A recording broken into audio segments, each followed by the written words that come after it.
প্রিয় অষ্টম শ্রেণীর শিক্ষার্থীরা, আশা করি তোমরা ভালো আছো। আজকে আমি তোমাদের সাথে শেয়ার করব এই তোমাদের পাঠ্য বইয়ের এই যে 13 নম্বর গুলো। এই পাঠ্য বইয়ের দেখো, এই 13 নম্বর কোশ্চেনে বলে দেওয়া আছে উপাত্ত সমূহের গড় এবং উপাত্তের আয়তলেখ আঁকো। তাহলে দুটা খুব ইজি, কঠিন কিছুই নয়। আমরা চেষ্টা করব খুব সহজে বুঝে দেওয়ার জন্য। গড় নির্ণয় করার জন্য যেহেতু এটা টেবিল আকৃতি, আবারও বলি, যেহেতু এটা টেবিল বা সারণী বা গণসংখ্যা সারণী আকৃতিতে, তাহলে আমরা এটার গড় নির্ণয় করার জন্য এই শ্রেণীর মধ্যবিন্দু নির্ণয় করতে হবে অনেক কিছু। তাই আমরা শুরুতেই আগে শ্রেণী নির্ণয় করবো, আগে পরে আমরা এত লেখা আঁকবো, আগে শ্রেণী নির্ণয় করবো। তো শ্রেণী নির্ণয় করার জন্য শুরুতে দেখো আমরা যেভাবে টেবিলটা লিখবো, অর্থাৎ এই কথা লিখে হলো প্রদত্ত উপাত্ত থেকে গড় নির্ণয়ের একটি সারণী দিয়ে দেওয়া হলো। এই প্রথমে এই যে বয়স যেটা, এটা শ্রেণী দিয়ে দেওয়া আছে। দেখো এই 5 থেকে 6 2, এটা শ্রেণী 2, তারপর 7 থেকে 8, তাও এখানে পর্যায়ক্রমে এইভাবে শ্রেণীটা সাজিয়ে লিখবে। 9 থেকে 10, এই 11 থেকে 12, 13 থেকে 14, আশা করি এটা বুঝতে পারছো। তারপর 15 থেকে ধরো এই 16, তারপর এই 17 থেকে এই মানটা পর্যায়ক্রমে লিখবে। লিখার পরে এই লাস্টে কি কয়টা শ্রেণী আছে, এই শ্রেণীর সংখ্যাটা উল্লেখ করবে। এটাকে কে দ্বারা প্রকাশ করবে, অথবা অনেক অনুযায়ী প্রকাশ করে, অথবা তা না দিলেও হবে। আশা করি এটা বুঝতে পারছো, এটা না দিলেও হবে। এবার এই আয়তলেখ, এই অবিচ্ছিন্ন শ্রেণীসীমা কিন্তু গড়ের সাথে সংযুক্ত নয়। আমি আবার বলি, গড়ের সাথে কিন্তু সে যুক্ত নয়। এটা হচ্ছে যুক্ত হচ্ছে কার সাথে বলতো? আমি আয়তলেখ অঙ্কন করব। আবারও বলি, আমি আয়তলেখ অঙ্কন করব। আয়তলেখ অঙ্কনের জন্য আমার এই অবিচ্ছিন্ন শ্রেণীসীমা নিডেড। তবে যেহেতু এটা একই অঙ্ক, আবার দেখো এই আয়তলেখ এখানে বলা হয়েছে, যেহেতু গড় এবং আয়তলেখ একসাথেই আছে, তাহলে আমি বারবার গড় না করার চেয়ে একসাথে করে ফেললেই সবচেয়ে সুবিধা। তো দেখো আমি এখন অবিচ্ছিন্ন শ্রেণীটা কিভাবে নির্ণয় করব। অবিচ্ছিন্ন শ্রেণী এই নির্ণয় করার একটা সহজ পদ্ধতি আছে। এটা হলো, এই যে শ্রেণীটা আছে 5, এখানে দেওয়া হচ্ছে 6, আশা করি বুঝতে পারছো। এইটাকে আমি জাস্ট একটু ইন্টারভ্যাল দিলাম, কারণ হচ্ছে বোঝার জন্য। প্রথমটা থেকে এই প্রথমটা যেটা আছে এটা থেকে বাদ দিবা এই 0.5 বা 0.5, আর তৃতীয় থেকে যোগ করবা এই 0.5। দেখো, বাদ দেওয়া আর যোগ করা, এই দুটো কিন্তু মনে রাখতে হবে। তো 5 থেকে যদি আমি এই 0.5 বাদ দিই, তাহলে কত হচ্ছে 4.5, আর এটা কত হচ্ছে বলতো এই 6.5। এটা প্রথম শ্রেণীর জন্য। অনুরূপভাবে দ্বিতীয়টা কত ছিল? দ্বিতীয়টা আছে দেখো এখানে এই 7 এবং 8। তো 7 থেকে যদি 0.5 বাদ দেয়, এটা হচ্ছে 6.25, অর্থাৎ এই 7 থেকেও এই 0.5 বাদ দিতে হবে। 8 থেকেও এই 0.5, অর্থাৎ এই 0.5 বাদ দিতে হবে। তো বাদ দিলে এটা কত হয়? এটা হয় 7, সরি, এটা যোগ করতে হবে, এটা বাদ দিতে হবে। এটা যোগ করলে হয় কত? 8.05। অর্থাৎ এই এখানে মানটা এইভাবে তোমরা এই দেওয়া আছে। শিক্ষার্থীরা, এই যে একটু বেসিক অংশ বা আলোচনার সুবিধার্থে আমরা এই যে অংশটা ধরে নেওয়া, আশা করি এটা তোমরা বুঝতে পারছো। এটা নিয়ে আসলে খুব একটা প্রবলেম হওয়ার কথা নয়। তো দেখো আমরা এই অবিচ্ছিন্ন শ্রেণীটা এখানে করলাম কিভাবে। এই 5 থেকে এই 0.5 কমালে হয় 4.5, 7 থেকে কমালে হয় 6.5, 9 থেকে কমালে হয় 8.5, 11 থেকে 0.5 যদি কমাই 10.5, এই 13 থেকে 0.5 কমালে 12.5, 15 থেকে করলে 14.5, 17 থেকে 16.5। আশা করি এই অংশটা তোমরা বুঝতে পারছো, অর্থাৎ প্রথম কমানো। এবার দ্বিতীয়টা বলছে কি, দ্বিতীয় শ্রেণীর দ্বিতীয় অংশটার সাথে বৃদ্ধি করব। তাহলে এই 6 এর সাথে আমি করব এই 0.5 যোগ করলে হয় কত? 6.5, 8 এর সাথে 8.5, 10 এর সাথে 10.5, 12 এর সাথে 12.5, 14 এর সাথে 14.5, 16 এর সাথে 16.5, 18 এর সাথে 18.5। তোমাদের কাজ থাকবে এইগুলোকে এভাবে দিয়ে অবিচ্ছিন্ন শ্রেণীর সীমা তৈরি করা। তারপর আমাদের যেহেতু গড় নির্ণয় করতে হবে, তাই আমার শ্রেণীর মধ্যবিন্দু লাগবে। শ্রেণীর মধ্যবিন্দু দেখো, এই যে শ্রেণীটা আছে কত, এখানে দেখো খেয়াল করো, এই শ্রেণী হচ্ছে 5 থেকে 6, এটা না, এটাকে আমরা যোগ করে 2 দ্বারা ভাগ করে ফেলবো। তাহলে যোগ করলে কত হচ্ছে আমার 11/2। 11কে 2 দিয়ে লিখলে কত হয়? 5.5, যা এখানে দেখতে পাচ্ছি। তো এভাবে আমরা নির্ণয় করব 5.5, বুঝতেই পারছো। তারপর 7 এবং 8, দেখো 7 এবং 8 যদি আমরা যোগ করি, দেখো এই 7 এবং 8 যদি যোগ করি, তাহলে 7.5, 9 এবং 10 যোগ করে দুই দ্বারা ভাগ করলে 9.5, এই 11 আর 12 যোগ করে দুই দ্বারা ভাগ করলে 11.5, 13 আর 14 যোগ করে ভাগ করলে 2.5, 15 আর 16 যোগ করে দুই দ্বারা ভাগ করলে 15.5। তাহলে এই শ্রেণীর মধ্যবিন্দু নিয়ে আশা করি আমাদের প্রবলেম নাই। তারপর গণসংখ্যা যেটা, দেখো এই গণসংখ্যাটা কিন্তু আমরা হুবহু এখান থেকে লিখে ফেলবা গণসংখ্যা। তো গণসংখ্যা প্রথমে 25 লিখলা, তারপর 27 তাও লিখলা, 28 লিখলা, 31 লিখলা, 29, 28 এবং 22 লিখে ফেলবো। লিখার পরবর্তীতে আমরা গড় নির্ণয় করার জন্য আমাদের করতে হবে summation of f i x i, অর্থাৎ এই যে মানটা দেখো এই এফ আই আর এক্স আই গুণ করব, অর্থাৎ এই 5.5 এর সাথে 25 গুণ করলে হয় এই 137.5, আবার এই 7.5 এর সাথে গুণ করব এই 27, হয় কত 202.5, এই 9.5 এর সাথে গুণ করব 28, হচ্ছে কত 266। তারপর দেখো 11.5 এর সাথে গুণ করবো 31, হয় 356.5। 13.5 এর সাথে 29 গুণ করলে 391.5। 15.5 এর সাথে 28 গুণ করলে এটা হচ্ছে 434.0, বা প্রয়োজন নাই, এটার সাথে গুণ করলে এটা হচ্ছে। শিক্ষার্থীরা একটা বিষয় অবশ্যই মাথায় রাখবে, গড় নির্ণয় করার জন্য আমার এন এর মান অবশ্যই লাগবে। এখন এন এর মানটা কি, একটা মেইন কোশ্চেন, এন এর মান কি? এন এর মান আবার খেয়াল করো, এন এর মান হচ্ছে এই গণসংখ্যা সবকটাকে যোগ করা।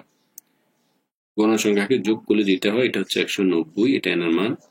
আর এই যে সামেশন মানে যোগ করা, মানে summation of f i x I মানে যোগ করা, এই যে সিম্বলটা সামেশন, অর্থাৎ এই যে সবগুলো মান আছে 60টি মান। দেখো এই কে এর মান, দেখো এই কে এর মান কিন্তু এখানে 60, 1 2 3 4 5 6 7, 60টি মান আছে। এই 60টি মান ক্রমান্বয়ে যোগ করাকে বলা হয় summation of f i x I. দেখো এই সবগুলো যদি যোগ করা হয়, এই সবগুলো যোগ করলে হয় 2171। তো এখান থেকে যেহেতু আমার গড় নির্ণয় করতে হবে, গড়ের সাথে সাধারণত এই দুইটা সম্পর্কিত, তাহলে আমরা গড়ের সূত্রটা লিখে ফেলি। তাহলে শিক্ষার্থীরা গড়ের সূত্র হয় এই summation of f i x i by n, এটা 1 নাম্বার কলাম থেকে শুরু করে এই যে 7 নাম্বার কলাম পর্যন্ত গিয়েছে, তার মানটা হয় এটা। অর্থাৎ এখন আমরা এটা লিখে ফেলবো। তো মানটা লিখে ফেলি, দেখো মানটা লিখলে কি হচ্ছে, মানটা যদি লিখেই ফেলি তাহলে মানটা হচ্ছে এখানে এই 2173কে আমি 190 দ্বারা ভাগ করব। তো 190 যদি ভাগ করি হয় কত 11.44 প্রায়। অর্থাৎ এই যে গড় নির্ণয় করতে বলা হয়েছে, তাহলে এটা হচ্ছে 11.44। যেহেতু এখানে আমার বছর দেওয়া ছিল যে, তাই আমি এখানে বছর লিখে ফেলব। শিক্ষার্থীরা আশা করি তোমরা বুঝতে পারছো। এবার আমরা এই সারণী থেকে আমরা কি অঙ্কন করব, আয়তলেখ। খুবই ইম্পর্টেন্ট এবং মনোযোগ দিয়ে দেখবে, ইজি। তো এটা নির্ণয় করার জন্য আমাকে যে কাজটা হবে, শুরুতে হচ্ছে আমরা একটি অক্ষ বা স্থানাঙ্ক আমরা অঙ্কন করব। তো তোমাদেরকে এখানে হুবহু যেভাবে দেখাবো ঠিক এইভাবেই আঁকলে সহজে বুঝতে পারবে। তো দেখো এই উপরোক্ত সারণী থেকে আমরা নিম্ন আয়তলেখ অঙ্কন করা হলো। তো আয়তলেখ অঙ্কন করার জন্য এই দুটো অক্ষ দিবা। দেখো এখানে দেখো একটা হচ্ছে কত, এই বরাবর 0, এই 0 থেকে এই যে বরাবর এটা এক্স অক্ষ, আর এটা এই বরাবর হচ্ছে এই ওয়াই অক্ষ। আবার বলি এক্স অক্ষ, আর এটা কি বলতো ওয়াই অক্ষ। তোমার গ্রাফ পেপারটা দেবা, আমি গ্রাফ পেপারটা একটু করে দেখাচ্ছি। তারপর এক্স অক্ষে আমরা নিব সবসময় অবিচ্ছিন্ন শ্রেণী ব্যবধান। তাহলে অবিচ্ছিন্ন শ্রেণী কত ছিল, এটা দেখো এই যে অবিচ্ছিন্ন শ্রেণীটা ছিল এটা এক্স অক্ষে, তাই আমি এক্স অক্ষে এই অবিচ্ছিন্ন শ্রেণীটা আমরা এখানে নেব। তো এই এক্স অক্ষে দেখো, লক্ষ্য করো আমি এই যে অংশটা লিখতেছি এক্স অক্ষে অবিচ্ছিন্ন শ্রেণী এবং ওয়াই অক্ষে গণসংখ্যা। তাই দেখো এই যে মানটা, এই ওয়াই অক্ষে গণসংখ্যা আমি নিলাম এবং এক্স অক্ষে কি নিব, অবিচ্ছিন্ন শ্রেণী। এই দুইটাকে তুমি অবশ্যই প্রকাশ করে ফেলবে চিহ্ন দ্বারা, অথবা অনেক টিচার নাম্বার কেটে দিবে। অর্থাৎ এই যে আমি দুইটা নির্ণয় করেছি, এই শ্রেণী, অবিচ্ছিন্ন শ্রেণী আর গণসংখ্যা, এই দুইটা অংশ, এই দুইটা অংশের এই অবিচ্ছিন্ন শ্রেণী যাবে এক্স অক্ষে, আর গণসংখ্যা যাবে কোন অক্ষে, এই ওয়াই অক্ষে। তাহলে আমরা এই এক্স অক্ষ ওয়াই অক্ষ থেকে আমরা এই তথ্যগুলো আমরা এখান থেকে আশা করি এটা বুঝতে পেরেছো। এবার আমাদের তারপরে কাজ থাকবে এই মানগুলো দেওয়া। এবার আমরা চেষ্টা করব এই মানগুলোকে খুব ভালোভাবে প্রকাশ করার জন্য। তো এখানে দেখো এই যে ইন্টারভ্যালটা, এই মানটা 35 পর্যন্ত আমি সর্বোচ্চ নিয়ে এসেছি। কেন নিয়ে এসেছি দেখো, এই যে আমার হাইস্ট মান হচ্ছে 31, তাহলে আমার 35 পর্যন্ত গণসংখ্যা গেলেই হবে, কারণ গণসংখ্যাটা দেখো লম্বালম্বি ধরেছিলাম। আশা করি বুঝতে পারছো, এইটাই গণসংখ্যা লম্বালম্বি ধরে, তোমরা তো গ্রাফ পেপারে পাবাই। আমি এটা কেন দিয়েছি এভাবে দেখো, এই যে অংশটা 0.5 পর্যন্ত এই একটা বাঙ্কা চিহ্ন বা হার্টবিট অংশটা, এটা বোঝানোর জন্য। এবার তোমার কাজ থাকবে এই তারপরের অংশটাকে, অর্থাৎ এই যে প্রথমে 0.5, এই দেখো এই এই যে 4.5 থেকে 6.5 এর এই যে গণসংখ্যা, এটা হচ্ছে 25। তাহলে আমি এই 25 গড় পর্যন্ত আমি এখানে এই কাউন্ট করব। আশা করি বুঝতে পারছো, এই মানটা এই শ্রেণীটা কত যাবে, এই 25 পর্যন্ত যাবে। আবারও বলি, এই যে তুমি মানটা নিয়ে এসছো, মানটা যাবে কত গড় পর্যন্ত, এই এতটুকু, এই যে 25, এই এতটুকু থেকে এই করে যাবে। তো আমি এটাকে বোঝানোর জন্য আমি একটু কালার দিয়ে বোঝাচ্ছি, অর্থাৎ এই নীল কালার। দেখো এটাই 25 পর্যন্ত এখানে আসছে। তারপর গড়টা দেখো, তারপর হচ্ছে এই তোমার এই 6.5 থেকে 8.5 যাবে 27, তারপরে 28, তারপরে 31, তারপরে 29, তারপর 28, তারপর 22। অর্থাৎ আমি আগে কিন্তু শ্রেণী লিখেছিলাম, এই শ্রেণীগুলোকে আমি কিন্তু এই এক্স অক্ষে সবগুলো মান বসিয়েছি। দেখো শ্রেণী 4.5 থেকে 6.5, 8.5, 10.5, খেয়াল করো। আমি আবার এই দেখো এই 4.5, 6.5, 8.5, 10.5, 12.5, 14.5, 16.5, এই সবগুলো কিন্তু আমি এখানে বসিয়েছি, এই সবগুলো কিন্তু আমি এখানে বসিয়েছি। তো তারপরে আবার এই যে মানগুলো কিন্তু আমি এখানে অলরেডি গণসংখ্যা বরাবর তা লিখেছি, চাইলে এগুলো বাদ দিতে কোনো মতে পারবে না। তাহলে আমার দেখো এই যে দ্বিতীয় যে মানটা দিয়ে দেওয়া আছে, মানটা কোথায় আছে আমি এটা খেয়াল করি, খেয়াল করলে তোমরা খুব সহজেই বুঝতে পারবে। তো এবার দেখো এই পরবর্তী মান 8.5 পর্যন্ত আছে, আমি তোমাদের সাথে এখান থেকে দেখাচ্ছি। দেখো এটা আছে কত, এই 28, 31, 29, 28, 22। তাহলে এবার 28 পর যাবে 31, এটা দিলাম 28। দেখো এই যে অংশটা, এই যে অংশটা দেখো এটা হচ্ছে 28। এই এই যে অংশটা দেখো এটা হচ্ছে 28 বরাবর, 25, 26, 27, এই 28 বরাবর 27, তারপর 27 বলে যাবে 28, এই মানটা আমি লিখতেছি। তো সবগুলো বসালে দেখো এখানে, তারপর হচ্ছে এই মানটা হচ্ছে, আবার বলি দেখো প্রথমে ছিল 25, 27, 28, 31। তাহলে প্রথমটাকে দিলাম এই, এটা দিলাম 25, এটা দিলাম 27, এটা দিলাম কত 31, এটা সরি 25, 27, 28, এবার লাস্টেটা কত যাবে 31।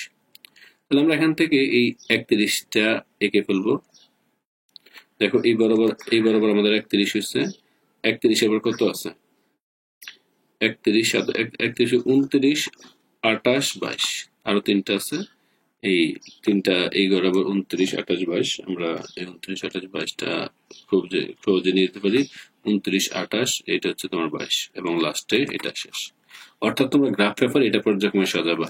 তারপর আমি একটু কালার দিয়ে তোমাদেরকে দেখাচ্ছি, যদি তোমাদের কারো প্রবলেম মনে হয় সেই ক্ষেত্রে তোমরা ধরো একটু হলুদ কালার দিয়ে দেখাচ্ছি। শিক্ষার্থীরা আশা করি এতটুকু বুঝতে পারছো।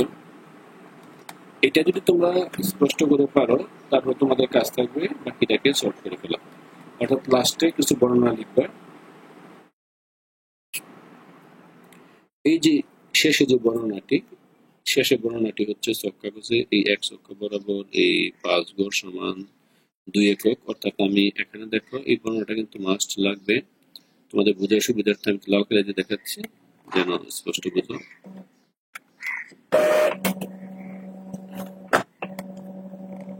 শিক্ষার্থীরা এখানে দেখো, এই দেখো কাগজে এক অক্ষ বরাবর 2 একক, ওয়াই অক্ষে অবিচ্ছিন্ন শ্রেণী, ওয়াই অক্ষ বরাবর 1 একক, এখান থেকে কিন্তু কমাই নাই, এই যেটা হয়েছে।